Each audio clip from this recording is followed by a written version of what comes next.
உலகெங்கும் வாயும் கேப்டன் ரசிகர் அனைவருக்கும் எனது வணக்கத்தை தெரிவித்துக் கொள்கிறேன். கேப்டன் விஜயகாந்த் அவர் இன்னைக்கு நம்ம கூட இல்லைனாலும் அவர் நினைவாக அவர் நடித்த படங்கள், அவர் சமுதாயத்துக்கு ஆற்றிய தொண்டு, அரசியல் எல்லாமே நம்ம கூடவே இருக்குது. கேப்டன் விஜயகாந்த் அவர் ஆளுமை பார்த்தீங்கன்னா சினிமா, அரசியல் ரெண்டுத்துலேயுமே சிறந்து விளங்கினார்.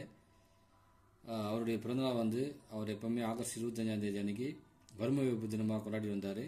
அந்த வறுமை ஒழிப்பு தினத்தில் கேப்டன் ரசிகர்களாக நாம் எல்லாரும் அவங்களால முடிந்த அளவுக்கு கேப்டன் விட்டுச்சன்றதை கேப்டன் இன்றைக்கும் மறைந்து அவருக்கு செஞ்சுட்டு இருக்க அந்த அன்னதானம் மற்றும் அவருடைய செய்தி தொண்டு அனைத்தையும் கேப்டன் ரசிகர்களாகிய நாமளும் தொடர்ந்து செய்வோம் அப்படின்ட்டு இந்த நாளில் உறுதியாக இருப்போம்.